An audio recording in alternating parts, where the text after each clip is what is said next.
ನನ್ನ ಹೆಸರು ರಂಗನಾಥ್ ಆಮ್ರದ್. ನಾನು ಗದಗಿಂದ ಬಂದಿದ್ದು ಸರ್ ಇಲ್ಲಿ. ಇಲ್ಲಿ ಬೆಂಗಳೂರು ಯೂನಿವರ್ಸಿಟಿಲಿ ವಿಸುವಲ್ ಆರ್ಟ್ ಡಿಪಾರ್ಟ್ಮೆಂಟಲ್ಲಿ ಮಾಸ್ಟರ್ ಡಿಗ್ರಿ ಮಾಡ್ತಿದ್ದೀನಿ. ನಾವಿಲ್ಲಿ ಆ್ಯನ್ಯುವಲ್ ಶೋ ಮಾಡ್ತಿದ್ದೀವಿ ಕಲಾಸ್ಪಂದನ ಅಂತಂದು. ಅದರಲ್ಲಿ ನನ್ನ ವರ್ಕ್ ಮೇನಾಗಿ ನೇಕಾರಿಕೆ ಸಂಬಂಧಪಟ್ಟಿದ್ದು. ಯಾಕಂದ್ರೆ ನಮ್ಮ ಮನೆ ಮೂಲ ಕಸುಬು ನೇಕಾರಿಕೆ.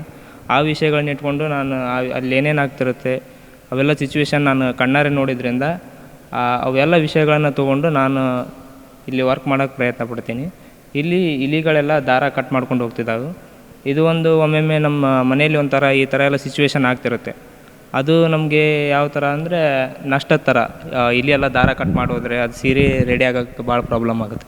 ಅದು ಒಂಥರ ನಷ್ಟದ ಥರ ಆಗಿರೋದ್ರಿಂದ ಅದನ್ನೇನು ಮಾಡ್ತಾರೆ, ಭಯದಿಂದ ಮತ್ತು ಭಕ್ತಿ ಹುಟ್ಕೊಳ್ಳೋ ಥರ ಒಂದು ಸಿಚುವೇಶನ್ ಇರುತ್ತೆ.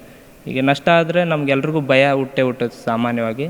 ಭಯದಿಂದ ಭಕ್ತಿ ಯಾವ ರೀತಿ ಆಗುತ್ತೆ ಮತ್ತು ಭಕ್ತಿಯಿಂದ ಆಚರಣೆಗಳು ಯಾವ ಥರ ಮುಂದುವರಿಯುತ್ತೆ ಆ ವಿಷಯಗಳನ್ನ ಇಟ್ಕೊಂಡು ನಾನು ಇಲ್ಲಿ ವರ್ಕ್ ಮಾಡಿದ್ದೀನಿ. ನಾವು ಯಾಕಂದರೆ ಭಕ್ತಿ ಅಂದಾಗ ನಾವು ಇಲ್ಲಿನ ಪೂಜೆ ಮಾಡ್ತೀವಿ ಒಂದು ಟೈಮಲ್ಲಿ, ಅದ್ರ ಹತ್ರ ಬೇಡ್ಕೊತೀವಿ ಈ ನಮ್ಮ ನೂಲೆಲ್ಲ ಹಾಳು ಮಾಡಬೇಡ ಅಂತ.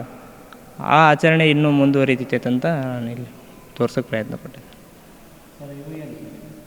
ಅದು ಅದೇ ನೇಕಾರರು ಶ್ರಮ, ನೇಕಾರದ್ದು ಕಾಲ ಅಷ್ಟೇ ತೋರಿಸಿದ್ರು. ಅದು ನಿಂತು ಹಂಗಾಗಿರುತ್ತೆ.